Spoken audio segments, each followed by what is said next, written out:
Hello students, তোমাদেরকে সকলকে স্বাগত জানাই শিলচর একাডেমির ইউটিউব চ্যানেলে। আশা করি তোমরা সকলেই ভালো আছো। তো আজকে আমি তোমাদেরকে ক্লাস 10-এর বিজ্ঞানের প্রথম অধ্যায় এটা স্টার্ট করছি। তো প্রথম অধ্যায়ের নাম হচ্ছে রাসায়নিক বিক্রিয়া এবং সমীকরণ, যাকে ইংলিশে বলা হয় কেমিক্যাল রিঅ্যাকশন অ্যান্ড ইকুয়েশন। তো যেহেতু তোমাদের বোর্ড এক্সামে, সেবা বোর্ডের এক্সামে তোমাদের 45 মার্কসের এমসিকিউ কোয়েশ্চন থাকে, আর 45 মার্কসের তোমাদের 2 মার্কসের 5 মার্কসের এগুলো থাকে। তো তার জন্য আমি তোমাদেরকে এই পার্টটা ভালো থেকে বুঝিয়ে দেব, আর তার সঙ্গে যেগুলো ইম্পর্টেন্ট কোয়েশ্চন হবে, যেগুলো তোমাদের বোর্ড এক্সামে আসবে, এগুলো আমি বলে দেব, যেটা তোমাদের নোট করে রাখতে হবে। যেগুলো আমি লেখাবো বা বুঝাবো সব কিছু তোমাদের মনে রাখতে হবে বা নোট করে রাখবে, তাতেই তোমাদের বোর্ড এক্সামটা ভালো হবে, ভালোভাবে মার্কস তুলতে পারবে। তো আজকে যেহেতু এই চ্যাপ্টারটা আমি স্টার্ট করছি, রাসায়নিক বিক্রিয়া এবং সমীকরণ। তো তোমাদেরকে প্রথমে আমি এই চ্যাপ্টারটা বুঝাবো, তারপর আমি অনুশীলনী যেগুলো প্রশ্ন আছে সেগুলো আমি লিখিয়ে দেব, তারপর এমসিকিউ কোয়েশ্চন যেটা 1 মার্কের কোয়েশ্চন থাকবে এগুলো আমি লিখিয়ে দেব। তো তোমরা স্টেপ বাই স্টেপ যেগুলো আমি লেকচার দিচ্ছি, তো তোমরা স্টেপ বাই স্টেপ সব কিছু লেকচারগুলো অ্যাটেন্ড করো, তাহলে তোমাদের বোর্ড এক্সামটা ভালো করে দিতে পারবে। তো এখানে প্রথমে বলেছে কি, যখন প্রাত্যহিক জীবনে নিম্নোক্ত পরিস্থিতিগুলোর কথা ভাবো এবং কি ঘটে বলে মনে করো। তো এখানে কি বলেছে, গ্রীষ্মকালে সাধারণ উষ্ণতায় দুধ রেখে দেওয়া হয়, তাহলে কি হতে পারে আর কি। তো গ্রীষ্মকালে মানে গরম দিনে যদি রুম টেম্পারেচারে, যদি নর্মাল রুম টেম্পারেচারে যদি আমরা দুধটা রেখে দিই, তাহলে কি হতে পারে, দুধটা গরমের দিনে কি হয়ে যায়, দুধটা দই হয়ে যায়। তারপর এখানে বলেছে একটি লোহার তাওয়া বা পেন বা পেরেক আর্দ্র আবহাওয়ায় খোলা অবস্থায় রেখে দিলে কি হবে, এটা লোহার মধ্যে মরিচা ধরে যাবে। তারপর মরিচা ধরে যাবে। আর এখানে কি বলেছে, আঙ্গুরের কিনন গঠে। আঙ্গুরের কিনন মানে আঙ্গুর যদি পচে যায় তাহলে কি হবে, তো এটা দিয়ে মদ তৈরি করা হয়। তারপর এখানে বলেছে আমাদের দেহে খাদ্যের পাচন ঘটে, মানে বলেছে যে কোনো যদি আমরা খাবার যেটা খাই, তো খাওয়ার পরে এটা কি আবার যেভাবে ছিল এটা আবার বের করতে পারবো, এটা তো সম্ভব নয়, কারণ আমরা এটা খেয়ে নিলে এটা তো হজম হয়ে যাবে, তারপরে এটা আর যেভাবে ছিল এটা আর বের করা যাবে না। তারপর বলেছে কি খাদ্যবস্তু রন্ধন করা হয়। তো খাদ্যবস্তু মানে যেভাবে যখন রান্না করা হয়, তো রান্না করার পরে যেভাবে থাকবে, তো তারপর রান্না করার আগে যেভাবে ছিল এইভাবে তো আর করা যাবে না। তারপর বলেছে আমাদের শ্বসন ঘটে, মানে আমরা যেটা শ্বাস নেই, আমরা কি নেই, অক্সিজেন নেই। আর অক্সিজেন নিয়ে কি অক্সিজেন ছেড়ে দিই না, অক্সিজেন আমরা নিয়ে আমরা কি ছাড়ি, কার্বন ডাই অক্সাইড। মানে আমরা তারপর এর মধ্যে মেইন পয়েন্টটা হচ্ছে যেটা বলেছে এখানে কি রাসায়নিক বিক্রিয়া বলতে আসলে কি বোঝায়। যেরকম চ্যাপ্টারের নামটাও দিয়েছে রাসায়নিক বিক্রিয়া এবং সমীকরণ। তো তার আগে জানতে হবে রাসায়নিক বিক্রিয়া বা কেমিক্যাল রিঅ্যাকশন এটা মানে কি, এটা কাকে বলা হয়, ঠিক আছে। তো এটার জন্য এখানে আমি লিখে রেখেছি, এটাকে সুজাকতা যদি আমরা বুঝাই তোমাদেরকে, তো রাসায়নিক বিক্রিয়া কাকে বলা হয়, এক বা একাধিক পদার্থের ভিন্ন ভিন্ন গঠন ও ভিন্ন বৈশিষ্ট্যযুক্ত অন্যান্য পদার্থে পরিবর্তনকে রাসায়নিক বিক্রিয়া বলে। এটা তোমরা নোট করে রাখতে পারো, এটা তোমাদের পরীক্ষায় আসতেও পারে। আর এটা তোমাদেরকে যদি উদাহরণ দিয়ে বোঝানোর চেষ্টা করি রাসায়নিক বিক্রিয়া বা কেমিক্যাল রিঅ্যাকশন এটা কি, তো এটা হচ্ছে দুধ থেকে দই গঠন। যেরকমভাবে এখানে তোমাদের বুকের মধ্যে দিয়েছে গ্রীষ্মকালে সাধারণ উষ্ণতায় যদি দুধ রেখে দেওয়া হয় কী হবে, এটা দই হয়ে যাবে। তো এটা দিয়েছি উদাহরণ সেম, দুধ থেকে দই তৈরি হয়ে যাবে। তারপর লোহায় মরিচা ধরা, এটাও একটা উদাহরণ এটা। তারপর কাঠ পোড়ানো মানে যদি আমরা এক্সাম্পল দেই, মানে উদাহরণ দিই তোমাদেরকে, যেটা হচ্ছে দেওসেলাই।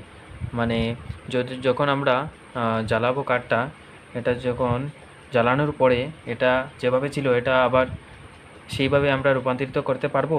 এটা তো সম্ভব নয়। যখন আমরা কাঠটা পোড়াবো তো এটা লগে লগে গুঁড়ো হয়ে যাবে।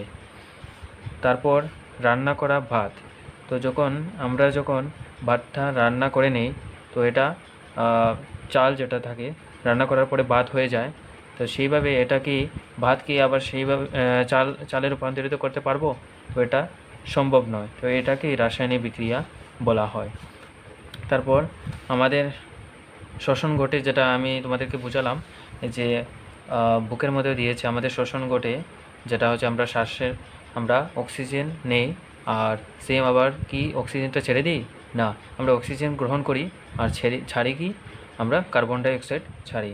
তো এটার মানে এটাই হচ্ছে তোমাদের রাসায়নিক বিক্রিয়া। ঠিক আছে, তো বিক্রিয়া কীভাবে হতে পারে? বিক্রিয়া তাপে হতে পারে, মানে আমরা যখন খাবার রান্না করি তো এটার মধ্যেও তাপ বিক্রিয়া করে। তো এটা একটা উদাহরণ তাপের। তো তাপের আরেকটা উদাহরণ হচ্ছে যে দেশালায়, এটা যখন জ্বালানো হয় তো এটার মধ্যেও বিক্রিয়া ঘটে।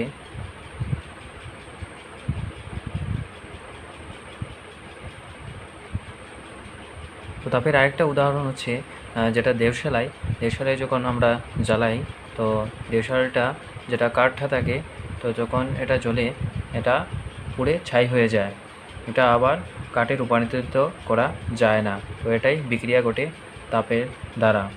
তো নেক্সট হচ্ছে বিদ্যুৎ। তো বিদ্যুতের বিক্রিয়া কীভাবে হতে পারে?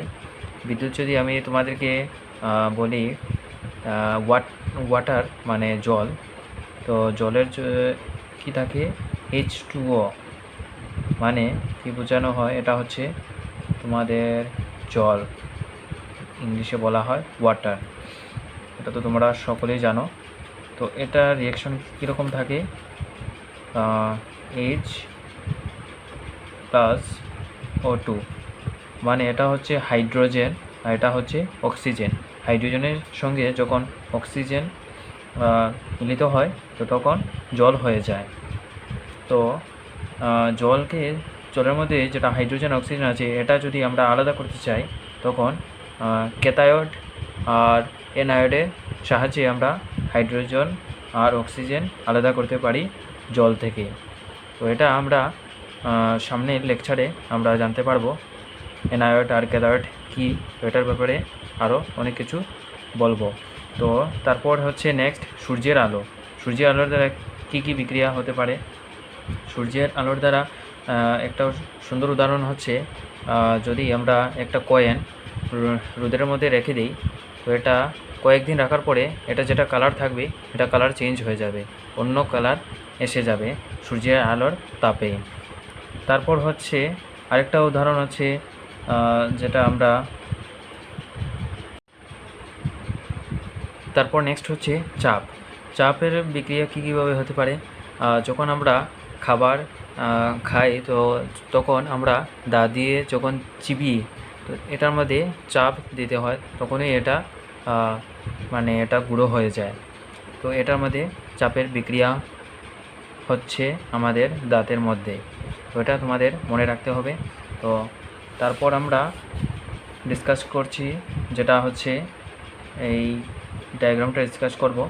এখানে বলা হয়েছে কার্য 1.1।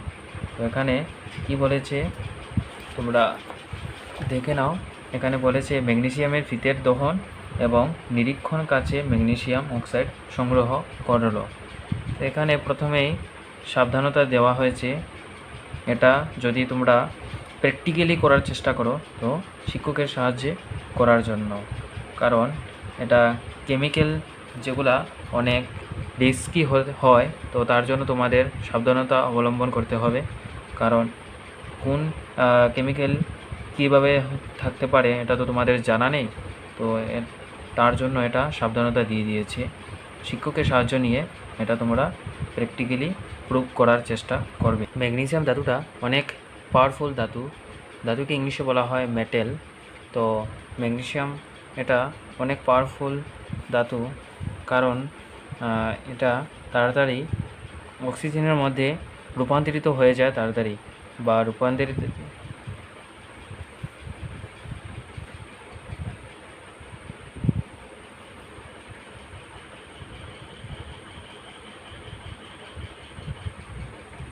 তো এখানে কি বলেছে, সিরিজ কাগজ দিয়ে ম্যাগনেসিয়াম ফিতারকে পরিষ্কার করার জন্য। কেন পরিষ্কার করার জন্য বলা হচ্ছে? কারণ এটা ম্যাগনেসিয়াম যেটা ধাতু, অনেক পাওয়ারফুল ধাতু।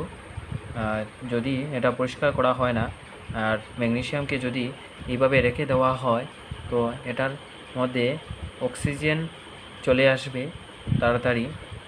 কারণ ম্যাগনেসিয়াম তাড়াতাড়ি অক্সিজেনের মধ্যে বা অক্সিজেনকে কাছে টেনে নেয় তাড়াতাড়ি, তো ম্যাগনেসিয়াম অক্সাইড হয়ে যাবে। তোমাদেরকে আমি রিয়াকশন দিয়ে দেখাচ্ছি, তাহলে তাড়াতাড়ি তোমরা বুঝতে পারবে। এই যে এটা হচ্ছে ম্যাগনেসিয়াম, ঠিক আছে? তো ম্যাগনেসিয়ামের সঙ্গে যখন অক্সিজেন আসবে, তো এটা হয়ে যাবে ম্যাগনেসিয়াম অক্সাইড, ঠিক আছে? ম্যাগনেসিয়ামের সঙ্গে যখন অক্সিজেন চলে আসবে, তখন এটা ম্যাগনেসিয়াম অক্সাইড হয়ে যাবে। আর ম্যাগনেসিয়ামের মধ্যে অক্সিজেন আসবেই, এটা কোনোভাবেই এটা আটকানো যাবে না। তো তাড়াতাড়ি ম্যাগনেসিয়াম অক্সিজেনকে কাছে টেনে নেয়, তার জন্য এটা ম্যাগনেসিয়াম অক্সাইড তৈরি হয়ে যায়। আর ম্যাগনেসিয়াম অনেক পাওয়ারফুল কেন বলেছি? কারণ ম্যাগনেসিয়ামের মধ্যে যদি আগুন লেগে যায়, তাহলে এটা নেভানো অনেক কষ্টকর হয়ে যায়। এটা 95% মেনে নিতে পারো, এটা নেভানো যাবে না। এটা কারণ এটার মধ্যে যদি ম্যাগনেসিয়ামের যদি আগুন লেগে যায়, আর তোমরা যদি জল দিয়ে নেভানোর চেষ্টা করো, তাহলেও এটা নিভবে না। কারণ জলের মধ্যে কি থাকে, কিভাবে জল বনা হয়? এই যে H2O, হাইড্রোজেনের সঙ্গে অক্সিজেন মিলে জল তৈরি হয়। তো আমরা যদি জল ঢেলে দিই, তাহলে কি আসছে এখানে আমাদের? অক্সিজেন চলে আসছে। তো অক্সিজেন চলে আসলে আবার এটা আগুন নেভানো যাবে না, ম্যাগনেসিয়াম অক্সাইড হয়ে যাবে, এটা নেভানো যাবেই না। তো যদি আমরা জল ঢেলে দিই, তো এটা আরও, যদি বলতে পারো তোমরা পেট্রোল বলে মনে নিতে পারো, পেট্রোল ঢেলে দেওয়া হলো। জল ঢেলা মানে পেট্রোল ঢেলে দেওয়া হলো ম্যাগনেসিয়ামের মধ্যে। কারণ ম্যাগনেসিয়ামের মধ্যে যখনই অক্সিজেন আসবে, এটা আগুনটা আরও বেড়ে যাবে, এটা নেভানো অনেক কষ্টকর হয়ে যাবে। তো আমরা যদি ম্যাগনেসিয়ামের ফিতার মধ্যে যদি আগুন লেগে যায়, তাহলে আমরা নেভানোর জন্য একটাই কাজ করতে পারবো, অক্সিজেনকে সেপারেট করতে হবে বা অক্সিজেনকে আসতে আটকাতে হবে। তো তার জন্য আমাদের একটা চাপা দিতে হবে, যার মধ্যে অক্সিজেনটা যাতে ঢুকতে না পারে, তাতেই ম্যাগনেসিয়ামের আগুনটা নেভানো যাবে। তো তোমরা এটা পরীক্ষায় আসতে পারে যে কেন ম্যাগনেসিয়ামের ফিতাকে সিরিজ কাগজ দিয়ে পরিষ্কার করতে হয়। কারণ যদি আমরা পরিষ্কার করি না, কারণ অক্সিজেন চলে আসে, তার জন্য ম্যাগনেসিয়াম অক্সাইড হয়ে যায়। তার জন্য কাগজ দিয়ে ভালো করে এটা পরিষ্কার করতে হয়। তো এটা মনে রাখবে, পরীক্ষায় যদি আসে তো লিখবে। কারণ কারণ কি, এটার ম্যাগনেসিয়ামের মধ্যে অক্সিজেন চলে আসে, তার জন্য ম্যাগনেসিয়াম অক্সাইড হয়ে যায়। তো তার জন্য আমরা সিরিজ কাগজ দিয়ে এটাকে পরিষ্কার করতে হয় ভালো করে, তাতে অক্সিজেনটা এটা থেকে দূরে সরে যায়। তারপর কি বলেছে এখানে, সাঁড়াশি দিয়ে এই ম্যাগনেসিয়ামের ফিতাটাকে ধরে জ্বালাতে হবে। তো যখন এটা প্র্যাকটিক্যালি করা হবে এক্সপেরিমেন্টটা, তো তখন এই সাঁড়াশি দিয়ে এটা যখন ধরা হবে ম্যাগনেসিয়াম ফিতাকে, তো দূরে থেকে সাঁড়াশি দিয়ে ধরে জ্বালাতে হবে। কারণ আর এটা যখন জ্বলবে, তাতে অনেক প্রভাব ফেলতে পারে। আর আরেকটি কথা, যখন এটা জ্বালানো হবে, তখন এটার থেকে একটা উজ্জ্বল সাদা রঙের আলো বের হয়। তো তার জন্য এখানে বলে দেওয়া হয়েছে যে চোখের সুরক্ষার জন্য ছাত্ররা মানে চোখে কালো চশমা লাগাতে হবে, না হলে তোমাদের কিছু সময়ের জন্য তোমাদেরকে অন্ধ করে দিতে পারে এই ম্যাগনেসিয়ামের ফিতা যখন চলবে। একটু সময় লাগবে, কিন্তু যখন চলে যাবে, তখন এটা নেভানো অনেক কষ্টকর। তো তোমরা যখন এটা এক্সপেরিমেন্ট করবে, তোমরা মনে রাখবে, এর আগে তোমরা কালো চশমা লাগাতে হবে, না হলে তোমাদের অনেক সমস্যার সম্মুখীন হতে হবে। সমস্যা কি, চোখ অন্ধ হয়ে যেতে পারে। তো এটা তোমাদের মনে রাখতে হবে। তো যখন এটা জ্বালানো হবে তো তখন এটা উজ্জ্বল সাদা রঙের রশ্মি বের হবে। তারপর এটা যেটা নিচে দেখছো তোমরা নিরীক্ষণ একটা কাঁচ রাখা আছে। তো এটার মধ্যে যখন এটা জ্বলবে, মানে যখন এটা ম্যাগনেসিয়াম ফিতাটা যখন জ্বলবে তো এর মধ্যে অক্সিজেন তো আসবেই। তো জ্বলার পরে যেটা গুঁড়ো হয়ে পড়বে এখানে, তো এটা হচ্ছে ম্যাগনেসিয়াম অক্সাইড। সাদা গুঁড়ো যেটা এখানে পড়ছে জলে, তো এটাই হচ্ছে ম্যাগনেসিয়াম অক্সাইড। তো যেটা আমি তোমাদেরকে এটা বুঝালাম, তো এটা এখানে তোমরা মুখের মধ্যে দেখতে পাবে সেম কথাটাই বলেছে। তো তোমরা এটা পড়ে নেবে যেগুলো বলেছে। এই যে ম্যাগনেসিয়াম ফিতাটা উজ্জ্বল সাদা শিকায় জলে ও সাদা গুঁড়োয় পরিবর্তিত হয়, এই গুঁড়োটা হচ্ছে ম্যাগনেসিয়াম অক্সাইড।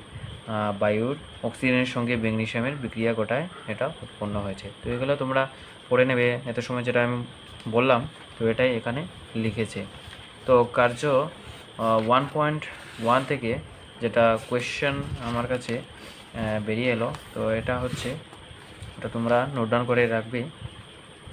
তো এখানে বলা হয়েছে কি, ম্যাগনেসিয়ামের ফিতা যখন জ্বলছে তখন আপনি কি পর্যবেক্ষণ করলেন। ম্যাগনেসিয়াম ফিতা যখন জ্বলছে তো তুমি কি পর্যবেক্ষণ করলে এটা দেখে, ঠিক আছে। তো এটার আনসার হচ্ছে, যখন ম্যাগনেসিয়াম বাতাসে পুড়ে যায় তখন একটি সাদা পাউডারি পদার্থ যেটাকে বলা হয় ম্যাগনেসিয়াম, তো এটা তৈরি হয় এবং ম্যাগনেসিয়াম ফিতা একটি চকচকে সাদা আলোতে জ্বলে। তো এটার রিয়াকশানটাও দেখে নাও। এটা কি লেখা আছে, 2 mg plus O2 gives 2 mgO। 2 যেটা লাগানো হয়েছে এটা ব্যালেন্স করার জন্য। এটা ব্যালেন্সের যেটা, এটা আমি তোমাদেরকে সামনে আগে যেটা লেকচার আসবে এটার মধ্যে আমি বুঝিয়ে দেব ব্যালেন্স কিভাবে করতে হয়। আর এস যেটা, এস মানে হচ্ছে সলিড, আর জি যেটা, এটা হচ্ছে গ্যাস। গ্যাস কারণ অক্সিজেনটা তো গ্যাসে থাকে, তার জন্য জি দেওয়া হয়েছে।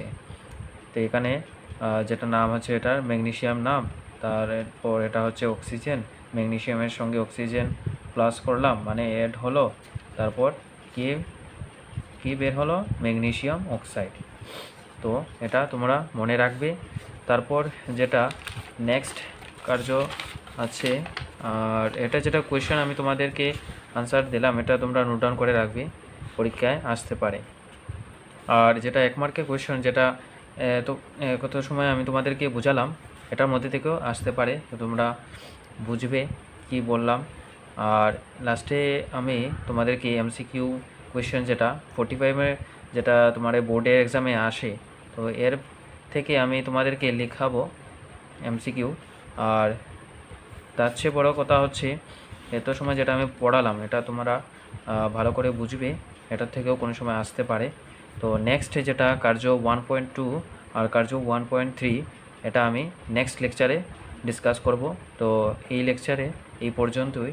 যদি এই লেকচারে তোমাদের মনে কোনো প্রশ্ন থাকে তো তোমরা কমেন্ট বক্সে জিজ্ঞেস করতে পারো, আমি নিশ্চয়ই তোমাদের কমেন্টে রিপ্লাই দেওয়ার চেষ্টা করব।